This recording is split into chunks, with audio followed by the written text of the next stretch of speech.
Après 50 ans, et encore plus après 60 ans, beaucoup de femmes vivent la même scène.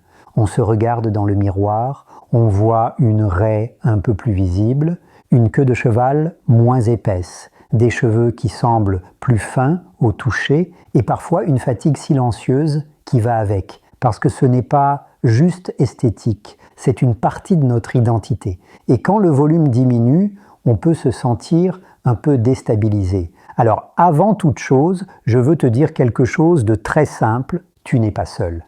Et tu n'as rien fait de mal. Les changements hormonaux, le cycle naturel des cheveux, le stress, la génétique, l'alimentation, le sommeil, tout cela joue un rôle. Et même s'il n'existe pas un bouton magique qui ramène instantanément la chevelure de nos 25 ans, il existe des leviers concrets, doux et cohérents.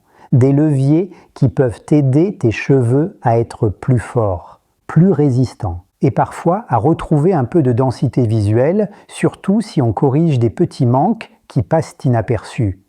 Aujourd'hui, on va parler de 5 aliments simples, pas exotiques, pas hors de prix, pas compliqués à trouver, des aliments que tu peux intégrer facilement dans ta semaine. L'objectif n'est pas de te promettre une transformation irréaliste. L'objectif est de nourrir le terrain, parce que les cheveux poussent de l'intérieur. Et un corps mieux nourri donne souvent une chevelure plus stable dans le temps. Le premier aliment, c'est un pilier, les œufs. Si on devait choisir une base nutritionnelle simple pour les cheveux, les œufs seraient souvent dans les premiers. Pourquoi? Parce que les cheveux sont constitués en grande partie de kératine. Et la kératine est une protéine. Donc, quand l'apport en protéines est insuffisant ou très irrégulier, le corps fait des choix. Il priorise ce qui est essentiel pour la survie et le fonctionnement des organes. Et les cheveux peuvent passer en second plan. Résultat, ils deviennent plus fragiles, plus cassants. Et parfois, ils paraissent plus fins sans que ce soit une chute massive. Les œufs apportent des protéines de bonne qualité. Ils contiennent aussi des nutriments souvent associés à la santé capillaire, comme certaines vitamines du groupe B, du zinc, du sélénium et un peu de vitamine D selon les conditions. On parle beaucoup de biotine dans le monde des cheveux. Et oui, une carence en biotine peut être liée à un affaiblissement capillaire. Mais dans la vie réelle, la logique la plus stable n'est pas de surdoser des compléments au hasard. C'est d'avoir une alimentation régulière, riche et cohérente. 2 ou 3 repas par semaine avec des œufs peuvent déjà s'intégrer très facilement selon tes habitudes et tes contraintes de santé. Brouillé, dur, en omelette avec des légumes ou en association avec un peu d'avocat, on est sur du simple, du concret, du durable. Le deuxième groupe d'aliments est plus petit, mais très intéressant. Les graines de chia et les graines de lin. On les voit souvent comme des petits bonus, mais elles peuvent avoir une place très intelligente dans une routine après 60 ans. Ces graines apportent des oméga 3 d'origine végétale. Elles apportent aussi des fibres et des micronutriments utiles au terrain général. Et on sait qu'un cuir chevelu plus apaisé et mieux nourri est un meilleur environnement pour des follicules plus stables. L'idée n'est pas de dire que 2 cuillères de graines vont miraculeusement faire pousser une masse de nouveaux cheveux en quelques jours, mais elles peuvent aider à soutenir un équilibre plus favorable sur la durée. 1 à 2 cuillères à soupe par jour suffisent largement pour commencer. Dans un yaourt, un porridge, une soupe ou un smoothie. Et pour les graines de lin, un détail compte beaucoup. Privilégie le lin moulu, car le lin entier est parfois moins bien assimilé. Encore une fois, l'objectif est simple, de la régularité, pas de la perfection. Le troisième aliment est souvent aimé parce qu'il est gourmand, l'avocat. Après 60 ans, beaucoup de femmes sentent que leur peau devient plus sèche et le cuir chevelu peut suivre la même tendance. Un cuir chevelu plus sec peut rendre les cheveux plus ternes, plus rêches et parfois plus sensibles à la casse. L'avocat apporte des graisses mono-insaturées et de la vitamine E.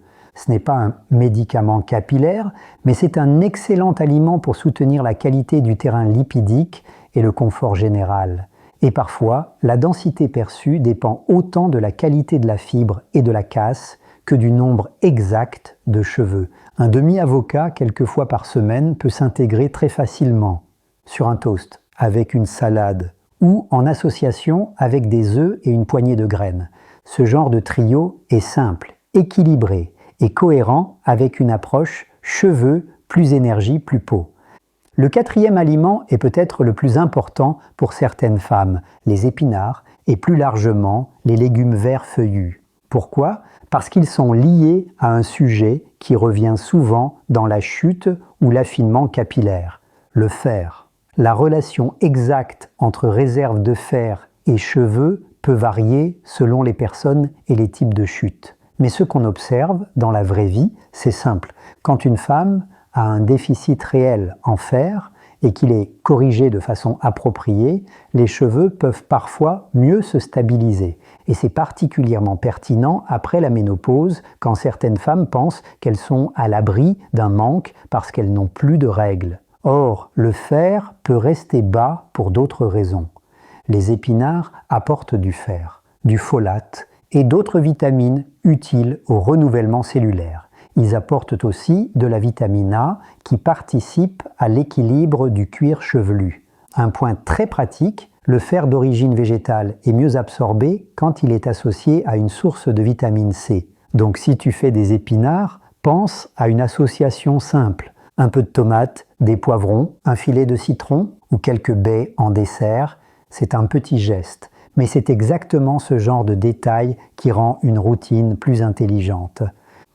Le cinquième aliment est souvent sous-estimé. Les baies, fraises, myrtilles, framboises, mûres. Elles sont riches en antioxydants et souvent en vitamine C. Elles soutiennent une logique essentielle après 60 ans, protéger ce qui existe déjà. Le stress oxydatif est un des éléments qui peut fragiliser de nombreux tissus avec l'âge. Et les follicules n'échappent pas à cette réalité. Les baies ne sont pas une solution isolée, mais elles font partie d'un terrain protecteur. Et elles ont un autre intérêt très concret.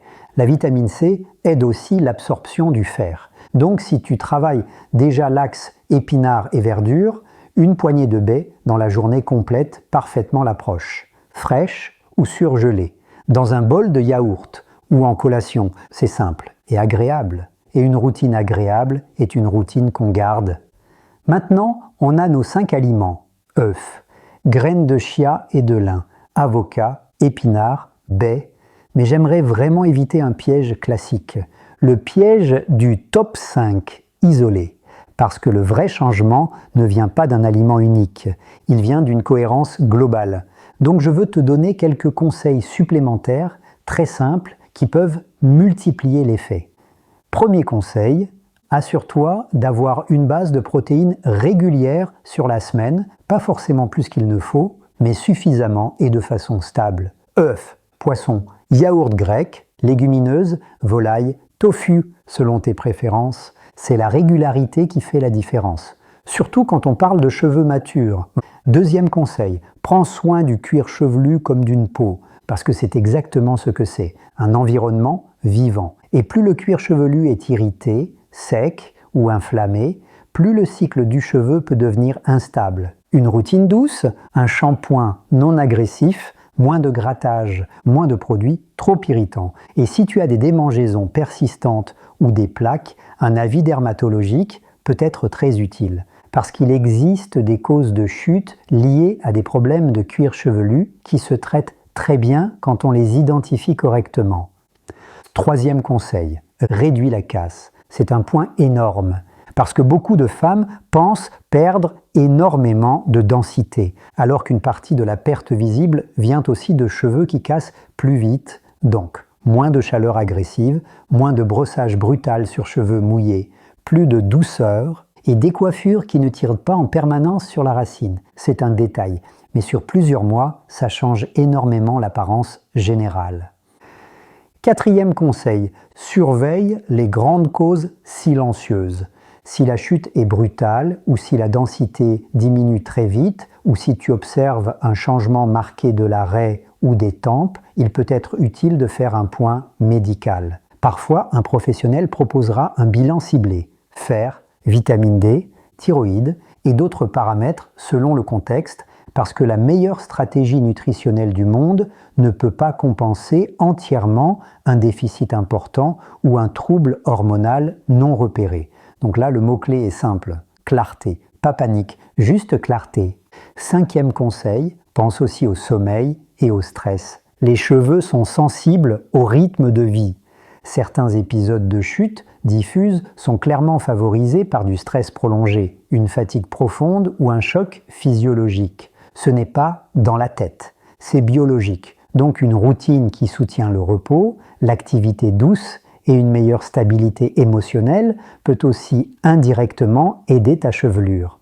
Si tu veux une façon facile de transformer tout ça en plan concret, voici une structure simple sur une semaine. 2 repas contenant des œufs, 1 cuillère de chia ou de lin moulu par jour ou presque, un avocat réparti sur 2 ou 3 repas, 2 plats avec des épinards ou une autre verdure riche et des baies plusieurs fois dans la semaine. Pas besoin de tout faire parfaitement, tu peux alterner, tu peux adapter. L'objectif est de rendre la routine naturelle. Et maintenant, un point important sur les attentes. Les cheveux ont un cycle de croissance lent. Donc si tu commences aujourd'hui, ne juge pas en 5 jours, observe plutôt sur 8 à 12 semaines. Tu peux regarder 3 signaux simples, moins de casse, un toucher un peu plus fort et une impression de coiffage plus facile. Ce sont de bons indicateurs, souvent plus fiables qu'une obsession du miroir au quotidien. Et j'aimerais aussi ajouter une phrase importante. Ce contenu est informatif. Il ne remplace pas un avis médical personnalisé, surtout si tu as des antécédents, des traitements ou une chute très rapide. Pour résumer de manière très simple, les œufs soutiennent la base protéique nécessaire à la fibre. Les graines de chia et de lin apportent un soutien lipidique, fibres et micronutriments utiles au terrain. L'avocat aide à nourrir la qualité de la fibre et le confort du cuir chevelu dans une alimentation équilibrée. Les épinards soutiennent un axe fer et folate important, surtout si tes réserves sont un peu basses. Et les baies ajoutent un bouclier antioxydant et un soutien à la vitamine C, utile aussi pour l'absorption du fer. Ce n'est pas un miracle, mais c'est une stratégie douce, accessible et beaucoup plus durable que de courir après des promesses instantanées. Et si je pouvais te laisser avec une seule idée aujourd'hui, ce serait celle-ci. Après 60 ans, la beauté des cheveux n'est pas seulement une question de produit, c'est une question de terrain, de constance et de bienveillance envers ton corps. Chaque repas peut être une petite opportunité de soutien, chaque routine douce peut être une protection, et chaque petite amélioration compte, même si elle est progressive, même si elle est subtile. Parce que la vraie victoire n'est pas d'atteindre un idéal impossible. La vraie victoire, c'est de sentir que tu reprends un peu la main, que tu soutiens ta vitalité et que ta chevelure te ressemble encore, solide, vivante et pleinement à toi. Prends ce plan comme une base, adapte-le à tes goûts, à ton rythme et à ton quotidien. Et si tu veux, tu peux commencer dès cette semaine par une seule chose, ajouter un élément par jour, un œuf, une cuillère de graines, une poignée de baies, un plat simple avec des épinards, un demi-avocat dans une salade. C'est souvent comme ça que les routines tiennent, pas par une révolution, mais par une progression naturelle. Je te souhaite une routine légère, des gestes simples et des cheveux qui se sentent mieux soutenus au fil des semaines, avec patience et avec douceur.